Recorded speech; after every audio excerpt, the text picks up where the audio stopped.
الله الصالحين والعلماء العاملين وصلى حضر مؤلف هذا الكتاب الشيخ الإمام شمس الدين أبي عبد الله محمد بن قاسم بن محمد الغرابيلي الشافعي ومن علمني وأصولهم وفروعهم أن الله يعلي درجاتهم في الجنة وينفعنا ببركاتهم وأسرارهم وأنوارهم وعلومهم ونفعاتهم في الدين والدنيا والآخرة. سر الفاتحة.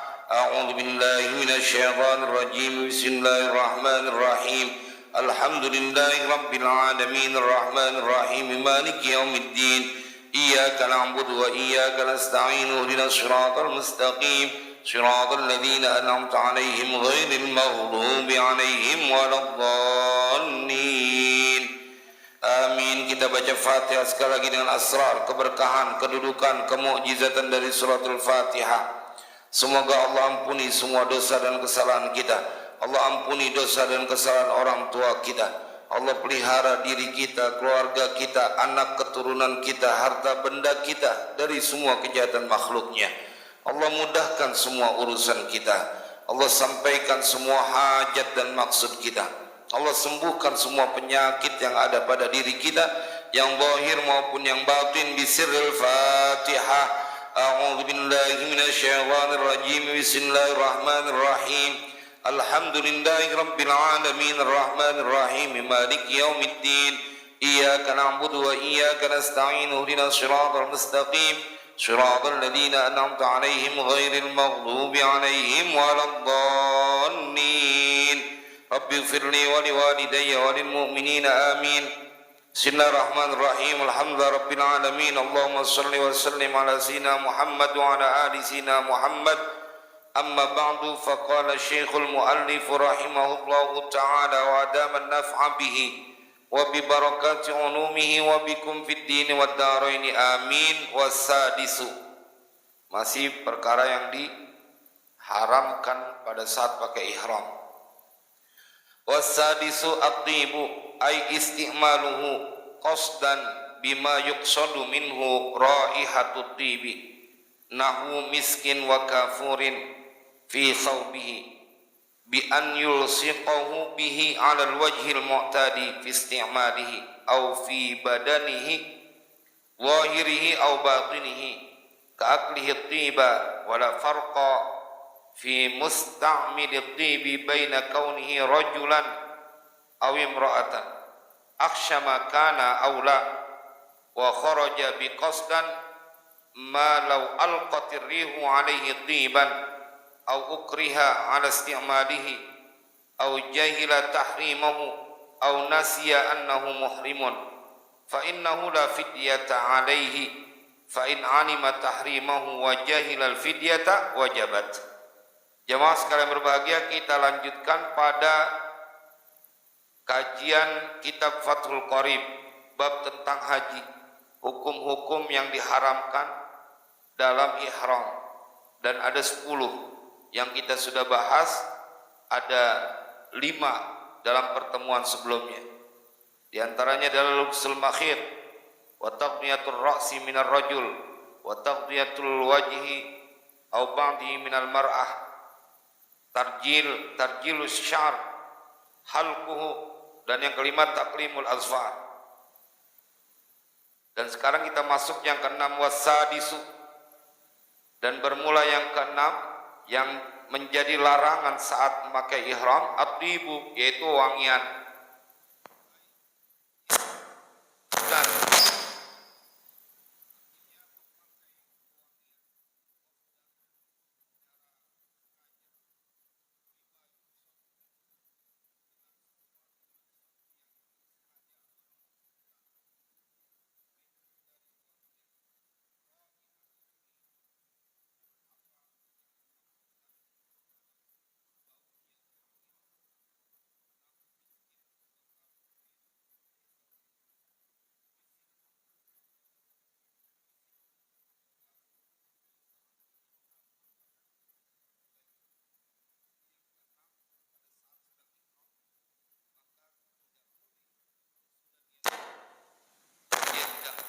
pakai wewangian yang dia berupa, contohnya adalah minyak misik dan kafur. bi an yulsiqahu, dengan bahwa yulsiqa menempelkan atau mengenakan siapa seorang yang sedang ihram hu dengan bajunya, bihi dengan wangian, alal wajhil mu'tadi atas arah yang biasa, yang umum, istimalihi pada penggunaannya, au fi badanihi zahirihi au batinihi, atau pada badannya seseorang, zahirihi zahir badannya, au batinihi batin badannya, ka'aklihi tiba, seperti memakannya dia akan wangian, masukin ke mulut. Wala farqa fi musta'milit tibi baina kaunihi rajulan aw imra'atan. Wala farqa, dan tidak ada perbedaan itu maujud fi musta'milit tibi pada pengguna wewangian, baina kaunihi antara adanya pengguna wewangian itu rajulan laki-laki aw imra'atan atau perempuan. Aksyamakana aula, mencium itu seseorang kana adalah ia, aula atau tidak mencium. Jadi yang keenam, memakai wangian pada saat dia ihram, dia adalah termasuk larangan, dan dia dipakai atas cara yang umum dalam makainya, yaitu di badannya. Kalau sudah niat nawaitul umrata wa ahramtu biha, atau nawaitul hajja wa ahramtu bihi, maka dia sudah tidak boleh memakai wangian. Atau dia fi badanihi zahiri au batinihi, zahirnya yaitu di badannya diolesin pakai minyak wangi setelah niat tentunya, ka'aklihi au batini, atau batinnya seperti dia memakan wangian, kayak dia semprotin ke mulutnya yang wangian yang berharap kemudian jadi keluar wangian, maka itu termasuk larangan, zahiri au batinihi. Dan tidak ada perbedaan dalam penggunaan wangian ini antara lelaki dan perempuan. Dua-duanya adalah diharamkan saat dia pakai ihram. Artinya ada konsekuensi yang harus dia lakukan pada saat dia melakukan perbuatan yang dilarang. Nah, wa kharaja bi qasdan, dan keluar dari maksud qasdan yaitu sengaja, malau alqatir rihu alaihi tiban, sesuatu lau alqat apabila mengenainya apa arrihu angin, alaihi tiban atas orang tersebut, tiban akan wangian. Jadi kalau misalnya kayak pakai bahur itu kan, kalau dia dibakar dia akan mengeluarkan wangian. Nah itu kalau nempel ke ihram kita baunya itu tidak termasuk, karena dia terkena oleh angin. Jadi kalau pakai bahur wangian, wangi yang dia terkena al-qatir rihu alaihi tiban, itu tidak termasuk kharaja wa kharaja bi qasdan. Dia tidak sengaja atau tidak bermaksud untuk memakai wangian, tapi angin yang karena itu minyak wangi sampai nempel nyerap ke ihramnya. Jadi makanya kalau kita lihat orang mahalul qiyam itu giliran pakai bahur, dia asapnya di ini biar wanginya nempel di badannya atau di bajunya. Dan itu menjadi sunnah kalau di rumah dipasangin bukhur, karena setan itu dia demen sama yang bau-bau busuk. Jadi bau-bau nggak sedap tuh setan paling demen bertempat di rumah itu. Maka dipasangin bukhur wangian, dia nggak demen sama wangian. Maka kalau saat di rumah itu dipasangin bukhur, dia nggak betah pada saat ada rumah itu wangi. Dan itu biasanya para guru kita, para kiai, para habaib yang rada telaten biasanya setiap pagi bakar bukhur tuh, di ruangan atau di rumahnya supaya rumahnya wangi. Dan emang rada awet dibanding pakai semprotan itu kan. Bypass, iya, pakai bypass. Kawan sering punya berarti beliau gitu. Au ukriha ala istimalihi, atau dipaksa orang tersebut, ukriha dipaksa dia ala istimalihi atas memakainya. Jadi udah pakai ihram, dipaksa dalam intimidasi, pakai wangian, dia udah niat, maka dia tidak termasuk yang dimaksud dalam qasdan. Nah, itu berarti dia tidak perlu kena konsekuensi, karena nanti ada bayar fidyahnya. Au jahila tahrimahu, atau jahila dia tidak tahu, bodoh dia, tahrimahu akan pengharamannya daripada tib, daripada wangian. Jadi dia nggak tahu kalau pakai wangian itu diharamkan saat sudah niat ihram, orang yang berihram. Dia nggak tahu, maka dia tidak termasuk kena dengan qasdan, karena dia wa kharaja bi qasdan. Jadi yang perlu digarisbawahi ini adalah istimalu qasdan bima yuqsadu minhu raihatut tibi. Karena memang ada orang yang nggak biasa, kalau dia badannya nggak wangi. Lempengan ihram sih ente tidak boleh memaksakan diri untuk tampil wangi. Itulah kemudian saat itu Allah tidak melihat bentukmu, rupamu, pakaianmu, tapi yang dilihat adalah hatimu saat dalam pakaian ihram.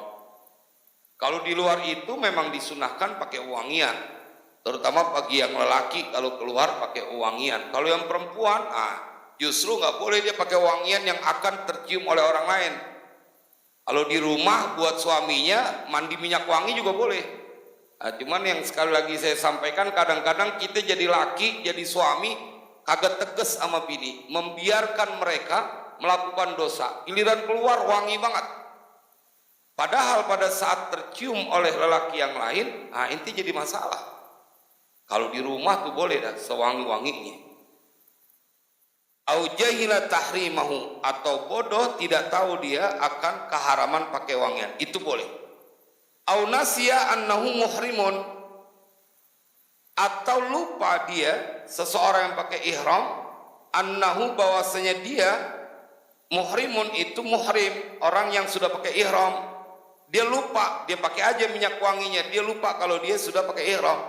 Fa innahu la fidyata alaihi, maka sesungguhnya yang kayak begitu la fidyata alaihi, tidak ada fidyah atasnya. Jadi nggak kena fidyah.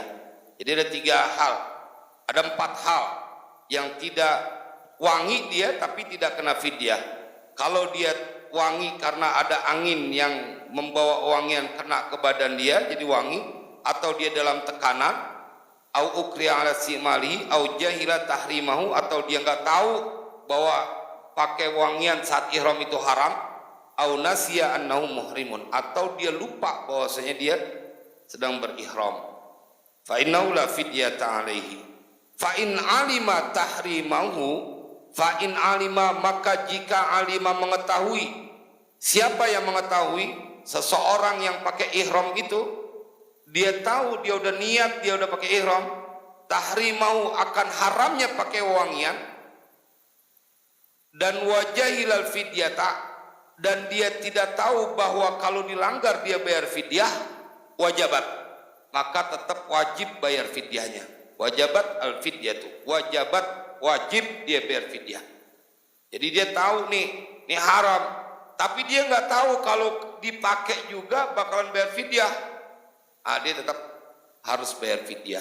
Itu yang ke-6. Wasabi'u, dan bermula yang ke-7, qatlus soidi, membunuh hewan buruan, al-bariyil ma'kuli, binatang buruan darat, al-ma'kuli yang dimakan, yang bisa dikonsumsi. Au ma fi aslihi ma'kulun, atau sesuatu fi aslihi itu pada asalnya ma'kulun, bermula dimakan. Itu bisa dimakan. Min wahshin wa tairin, dari hewan liar, wa tairin dan burung. Wa yahrumu aidan, dan haram juga saiduhu, apa saiduhu, jadi memburunya, memburu binatang, bukannya cuman membunuh, tapi dia berburu doang, nggak dibunuh, tetap itu haram saat dia pakai ihram. Wa wad'ul yadi alaihi, dan meletakkan tangan atasnya, maksudnya adalah menguasai, dia punya, dipegang, ditangkap sama dia. Itu juga nggak boleh kalau lagi ihram. Wa ta'arrudu li juz'i, dan menghilangkan li juz'ihi, dari bagian binatang buruan itu. Wa sya'rihi, dan rambutnya. Wa rishihi, dan bulunya. Nggak boleh kalau lagi ihram. Emang diajarin betul tidak boleh melakukan sesuatu yang menjadikan bahaya kepada pihak lain, walaupun di luar itu kalau berburu boleh di luar ihram. Jadi emang nih yang saya sampaikan berkali-kali, mereka yang berhaji, mereka yang berumroh, dari berihramnya saja sudah menunjukkan tentang bagaimana mereka orang yang sedang diajarkan menjadi orang khusus, orang istimewa. Pakai ihramnya aja tuh, pakai wangian yang boleh di luar ihram. Ente lempangan ini tahan dulu, yang ente perlu dapat penilaian dari Allah, bukan dari manusia. Seakan ihram ini mengajarkan kau tidak mengapa diperbincangkan, digunjingkan oleh orang lain, menjadi bahan omongan orang lain. Tetapi yang paling penting, jangan pernah kau bikin salah kepada Sang Pencipta. Jadi seakan-akan ada pesan itu. Kudu kuat. Mereka yang pernah ihram, mereka nggak baperan. Yang penting Allah tidak memurkainya. Ini kadang-kadang menjadi orang yang gampang banget tersinggung. Biarkan saja, karena nanti di yaumil kiamah ada orang yang kebingungan. Begitu dikasih kitab catatan, dia kebingungan kelewat banyak amal yang dia dapati di dalam buku catatan itu. Dia bertanya, ya Allah, saya tidak melakukan amalan-amalan seperti ini. Kenapa kemudian banyak catatan amalan kebaikan? Oh, ternyata dia banyak dipergunjingkan, difitnah, dihibah, dan dia mendapatkan aliran pahala dari orang yang melakukan itu kepada diri dia. Oh, ada gara-gara dia menjadi orang yang sabar, mendapatkan amalan-amalan yang dulu pada saat di dunia dia nggak kerjain, dapat surprise gitu. Wasaminu, dan bermula yang ke-8 akdun nikah. Jadi akad nikah. Fayahrumu alal muhrimi, maka haram apa akdun nikah alal muhrimi, atas orang yang ihram, an yaqidat nikaha li nafsihi aw ghairihi, bahwa akad siapa seorang akan nikah li nafsihi, untuk dirinya, aw ghairihi, untuk selain dia, biwakalatin aw wilayatin, dengan mewakilkan atau menjadi walinya. Ya nggak boleh mewakilkan ke orang lain, juga nggak boleh, menjadi wali juga nggak boleh pada saat dia pakai ihram. Setelah di luar ihram, maka dia boleh menikah. Nah, makanya kadang-kadang ini dijadikan momentum. Ada pertanyaan yang menggelitik, Ustadz, bagaimana orang menikah di depan Masjidil Haram? Nggak lama begitu pulang bercerai, padahal nikahnya depan Masjidil Haram. Maka itu dikaji dalam kitab Ihya, bahwa ada amalan zahir yang dia tidak mempunyai manfaat dari lantaran batinnya dia nggak benar. Sama seperti sholat, wawailul lil musallin alladzina hum an sholatihim sahun alladzina hum yura'una wa yamna'unal ma'un. Itu kan masalah hati. Sholatnya karena ingin dilihat, riya. Nah, sama engkau melakukan di depan Ka'bah, walaupun di depan Ka'bah, kalau engkau niatnya untuk riya, Imam Ghazali ingetin betul, hati-hati ya. Kalau nanti ternyata di yaumil kiamah kau melihat amalanmu ternyata sangat sedikit, karena yang kau lakukan pada saat di dunia terkontaminasi dengan niatnya, itu karena riya.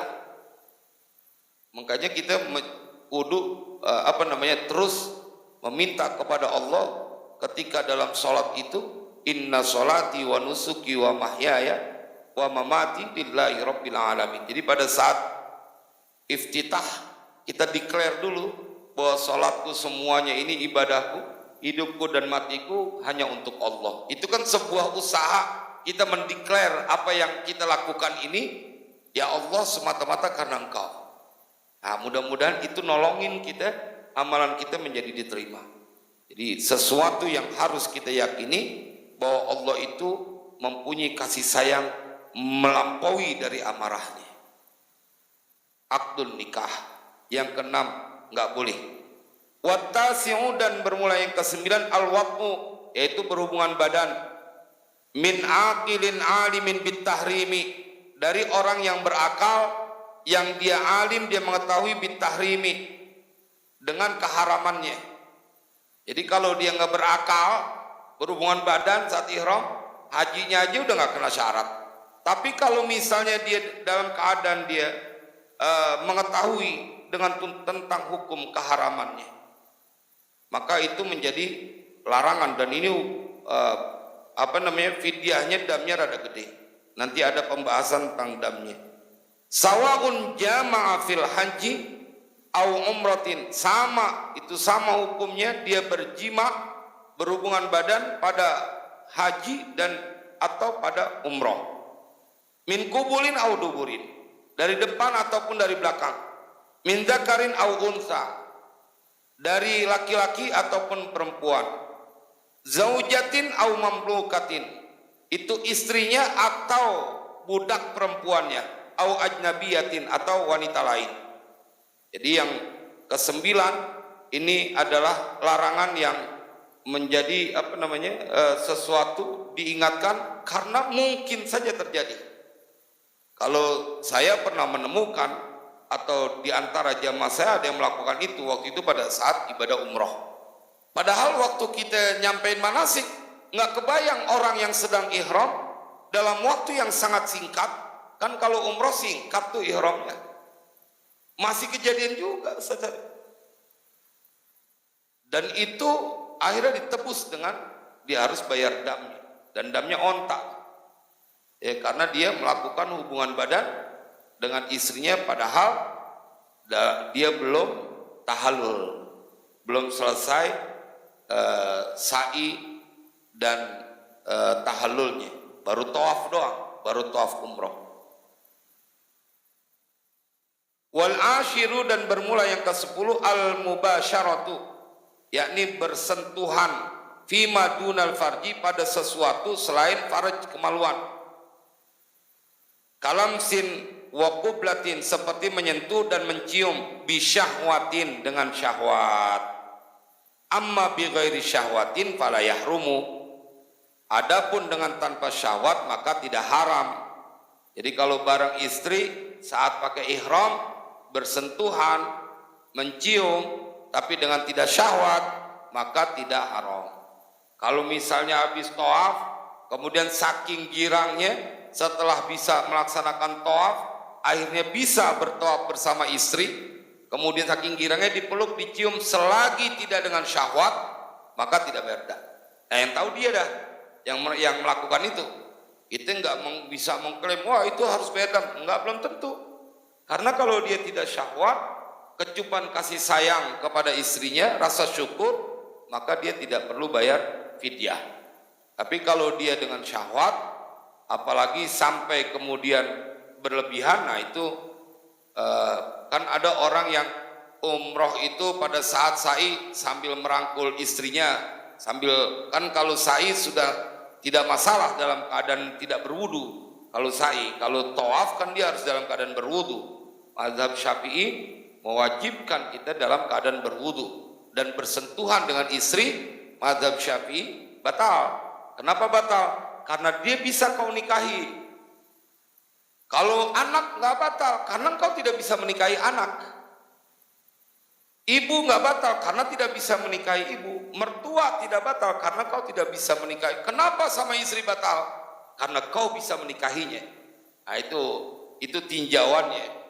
Karena ada yang berpendapat tidak batal. Ini kenapa mazhab Imam Syafi'i bersentuhan dengan istri batal. Karena dia bisa dinikahi. Dengan istri, dengan anak nggak batal. Dengan keponakan nggak batal. Karena dia tidak bisa kita menikahi. Paman tidak boleh menikahi keponakannya. Tidak boleh menikahi keponakannya.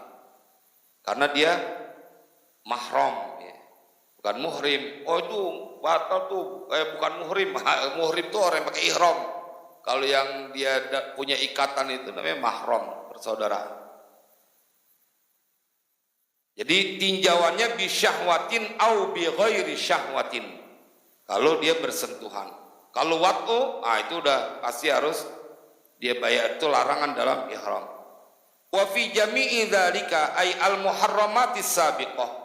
Dan itu pada semua yang demikian tersebut, maksudnya al-muharramatis sabiqah, perkara-perkara yang diharamkan yang pembahasan terdahulu, 10 hal yang sudah dibahas, al-fidyatu, bermula fidyah. Semua larangan yang di atas 10 itu Kalau dilanggar maka dia kudu bayar fidyah.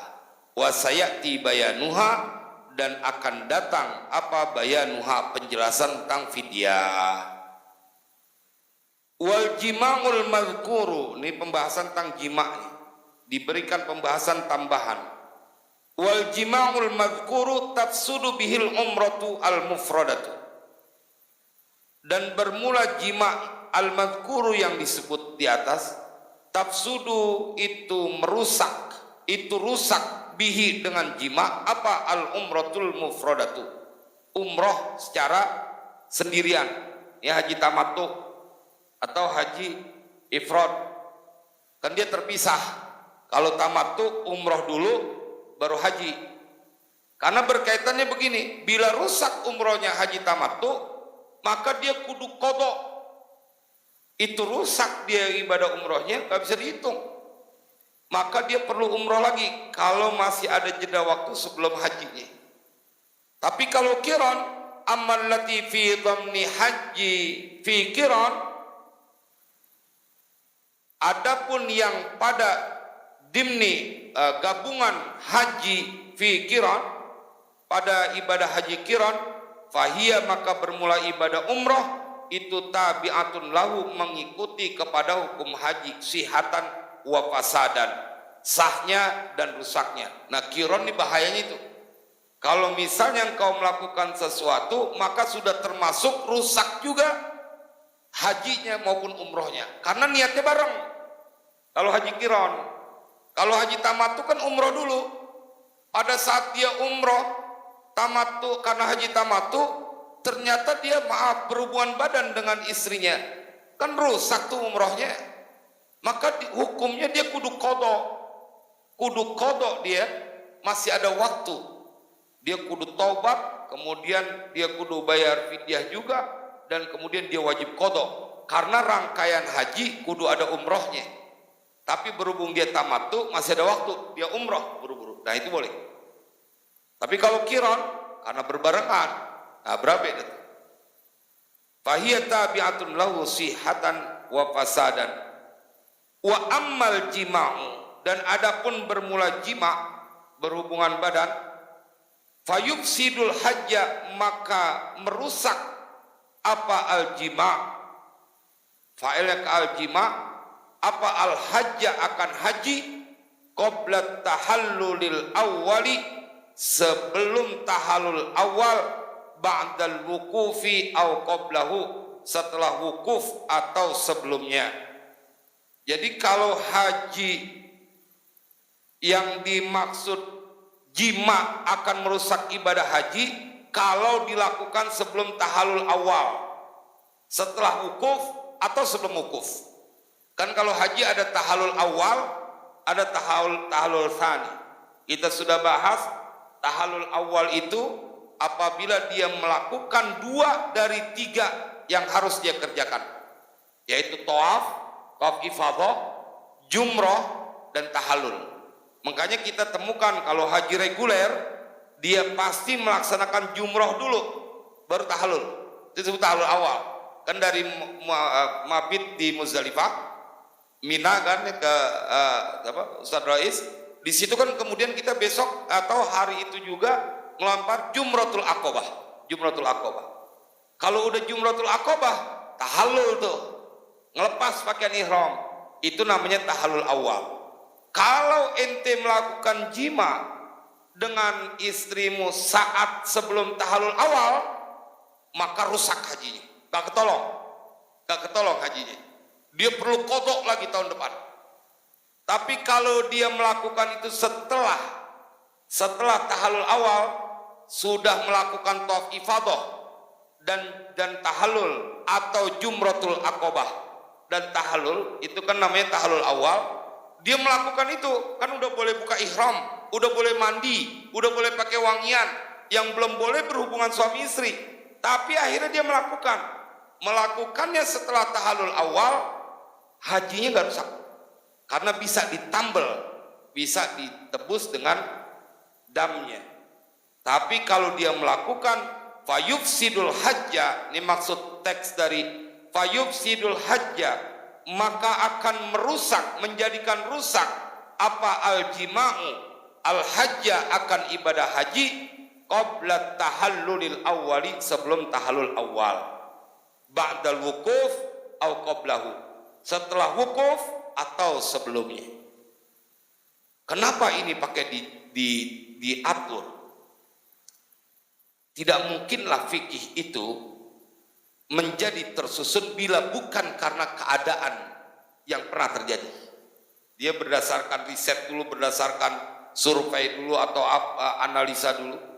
Maka boleh jadi ada orang yang melakukan itu, jima dengan istrinya pada saat pakaian ihram sebelum tahallul awal. Kalau itu dilakukan, rusak ibadah hajinya. Dia kudu qadha dalam waktu yang cepat. Nanti ada penjelasannya di sini.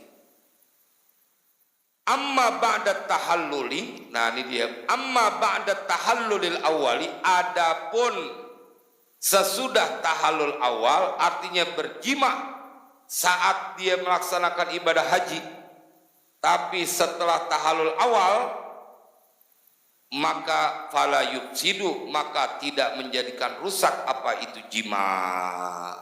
Jadi nggak rusak kalau udah tahallul awal, cuman ada konsekuensinya, ada damnya. Illa aqdan nikahi, kecuali aqdan nikah, fa innahu la yanaqidu, karena sesungguhnya nikahnya itu tidak sah. Nah, jadi dia kalau nikah maka nikahnya nggak sah. Wala yufsiduhu illal waqtu fil farji. Ada lagi penjelasannya, wala yufsiduhu, dan tidak merusak hu akan ibadah haji illal waqtu, kecuali waktu hubungan badan fil farji, pada kemaluan. Jadi kalau misalnya dia keluar spermanya tanpa dia tidak waktu ke faraj, ke kemaluan, maka dia tidak kena rusak itu hajinya. Bi khilafil mubasyarati fi ghairil farji. Nah, berbeda dengan bersentuhan langsung pada selain faraj, kemaluan. Jadi kalau misalnya dia mungkin karena tingkat tinggi, dia kelamaan, kemudian bermesraan dengan istrinya, tapi nggak sampai hubungan badan, keluar dia, maka tidak rusak itu hajinya, karena dia tidak melakukan hubungan yang fil farji. Wala yakhruju, dan ada ketentuan lain, wala yakhruju, dan tidaklah keluar siapa al-muhrim, orang yang pakai ihram, minhu, dari ihramnya itu, bil fasadi, dari haji, dari amalan haji, bil fasadi, dengan rusaknya itu ibadah haji. Bal yajibu alaihi, tetapi wajib atas seorang yang tadi ihram itu, yang sudah rusak hajinya, al-mudiyu fi fasadihi, melanjutkan pada rusaknya hajinya. Maksudnya pada kondisi hajinya udah rusak. Tadi kalau dia melakukan hubungan badan sebelum tahallul awal kan hajinya rusak, maka dia tetap hajinya udah rusak, tapi tetap harus melanjutkan amalan hajinya. Nggak boleh kemudian dia lepas begitu saja, udah selesai karena haji udah rusak. Nah, di sini wala yakhrujul muhrimu minhu bil fasadi bal yajibu alaihil mudiyu fi fasidihi. Wah, cilaka, udah capek juga, dia harus melaksanakan semuanya, tapi hajinya rusak. Hajinya rusak. Wasaqata fi ba'din nusakhi, dan telah jatuh pada sebagian naskah salinan, artinya tidak terdapat apa qauluhu, ucapan fi fasidihi, pada matan yang lain kata fi fasidihi ini enggak ada. Ai an-nusuki min hajjin au umratin, artinya ibadah dari haji dan umrah, bi an ya'tiya bi baqiyati a'malihima, dengan bahwa mendatangi, melakukan siapa seorang yang ihram walaupun sudah rusak hajinya, bibaqiyati a'malihima, dengan sisa dari amal keduanya, ibadah haji dan umrah. Waman, dan bermula siapa orang, ay al-haju, orang yang berhaji, alladzi fatahul wuqufu, yang telah luput akan orang yang haji apa al-wuqufu, wukuf bi Arafah, dengan Arafah. Ini kasus lain, kasus berbeda. Siapa orang yang berhaji kemudian luput dia dari wukuf di padang Arafah bi udhrin aw ghairihi, dengan adanya alasan udzur syar'i atau selain dari udzur syar'i, tahallala, maka dia harus bertahallul hatman sebagai menetapkan bi amali umrotin, dengan amal ibadah umroh.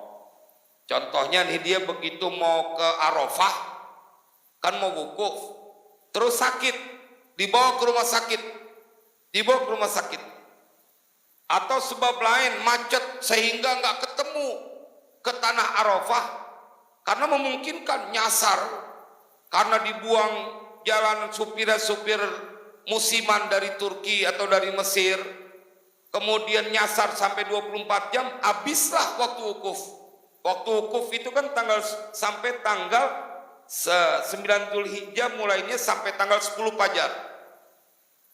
Dia datang tanggal 10 Dzulhijjah di waktu zuhur, habiskan tuh wukuf, waktunya udah nggak dapet dia, maka dia harus tahallul dengan amalan ibadah umroh. Artinya dia tidak menyelesaikan wukuf, nggak dapat wukuf. Apa yang harus dia lakukan?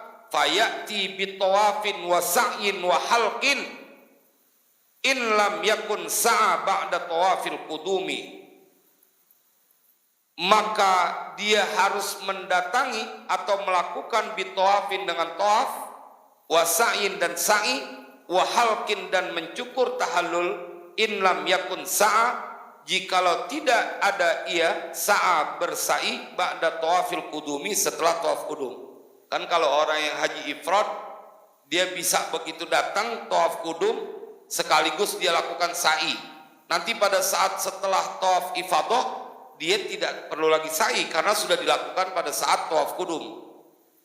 Nah, tapi kalau yang haji tamattu kan dia harus melaksanakan tawaf dan sa'i. Baik, nanti kita lanjutkan. Kita dengarkan adzan. Pertama, bila ada seseorang yang telah tertinggal ia dari wukuf di Arafah, di niat haji, kemudian pada saat mau datang ke Arafah ada yang menghalangi dia, udzur atau tidak udzur, yang jelas dia ketinggalan wukuf untuk di Arafah, maka dia harus mentahallulkan diri untuk dengan amalan umroh. Artinya begitu dia nggak wukuf di padang Arafah, ketinggalan, dia balik aja lagi ke Mekah untuk ke Masjidil Haram, melaksanakan tawaf, sa'i dan tahallul, selesai. Ya karena dia udah ketinggalan wukufnya, kan al-hajju Arafah, dia nggak bisa lagi untuk ke yang lainnya. In lam yakun sa'a ba'da tawafil qudum, dia bersa'i kalau dia belum tidak sa'i pada saat setelah tawaf qudum. Wa alaihi, jadi statusnya kayak begini, kebayang dia haji ifrad, dia datang kan tawaf qudum, kemudian dia sa'i. Nah, dia setelah itu dia nunggu waktu haji. Begitu datang waktu haji harus wukuf ke padang Arafah. Ada hal yang membuat dia tercegah dari wukuf sehingga kehabisan waktu wukuf. Maka kalau orang kayak begini, dia langsung tawaf saja kemudian tahallul, tidak perlu lagi sa'i karena sa'inya udah ada tadi pada saat tawaf qudum. Itu maksudnya in lam yakun sa'a ba'da tawafil qudum. Kalau dia belum sa'i setelah tawaf qudum, maka dia harus melaksanakan, kalau ketinggalan wukuf di padang Arafah, dia tawaf kemudian dia sa'i dan bercukur. Itu maksudnya. Wa alaihi, dan wajib atasnya, ay alladzi fatahul wukuf, orang yang telah luput darinya apa wukuf, telah terlewat darinya wukuf, wajib dia al-qada'u, qada, bermula qada, dia wajib qada fauran, dengan segera. Fardon kana nusuku au naflan, fardu adalah ia, nusuku ibadahnya, au naflan, atau dia sunnah. Maksudnya begini, Kalau dia haji pertama kan dia menjadi wajib tuh hukumnya, fardhon hukumnya. Dia kudu qada apalagi. Nah haji kedua, ini haji kedua dia wukuf, kan sunnah hukumnya hajinya. Tapi dia ketinggalan wukuf, kudu qada juga. Gitu. Fardhon kana nusuku au naflan. Kan kalau haji yang kedua udah kayak Ustaz Rois, kalau haji lagi sunnah hukumnya, nggak wajib. Kalau yang belum pernah haji, dia punya kemampuan memenuhi syarat haji, wajib hukumnya. Ada syarat-syaratnya. Kalau syaratnya nggak terpenuhi, nggak jadi wajib juga. Wa inna ma yajibul qada'u fi fawatin lam yansha an hasrin. Dan hanya saja wajib qada pada fawat terlewat, lam yansha an hasrin, yang dia tidak terjadi atas dari pengepungan. Artinya kalau misalnya dia dalam pengepungan, maka dia tidak dia wajib qada misalkan dalam pengepungan.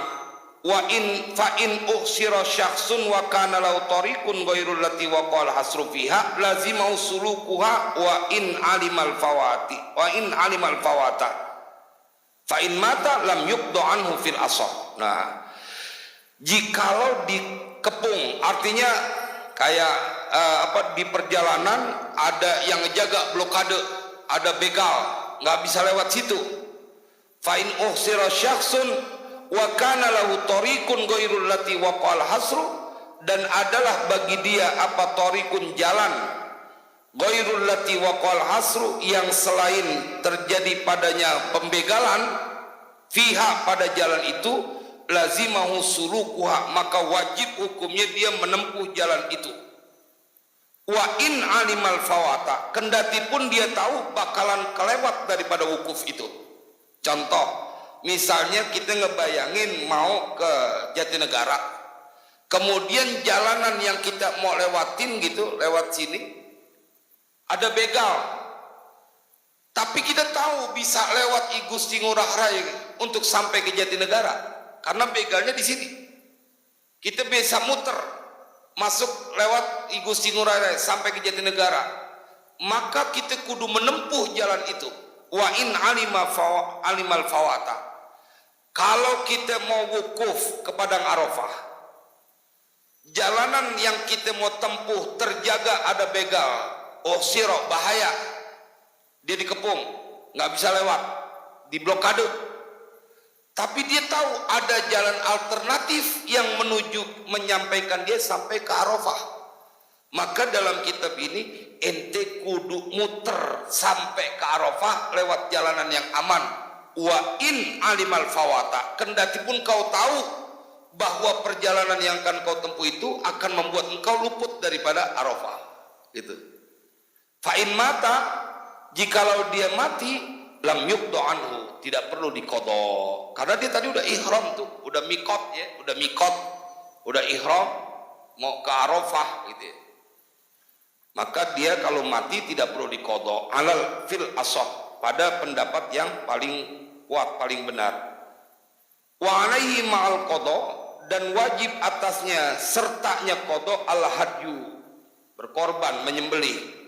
Wa yujadu fi ba'din nusakhi ziyadatun, dan didapati pada sebagian salinan naskah ziyadatun tambahan, wahia, dan bermula ziyadah itu wa man taraka ruknan, dalam naskah yang lain, dan siapa yang meninggalkan rukun, satu rukun, mimma yatawaqqaful hajju alaihi, dari apa-apa yang terkait dengan haji atasnya, artinya tergantung haji itu atasnya, lam yahilla min ihramihi, maka tidaklah halal, dia tidak bisa halal dari ihramnya, hatta ya'tiya bihi, sehingga dia menyelesaikan itu ihramnya. Jadi nggak putus otomatis.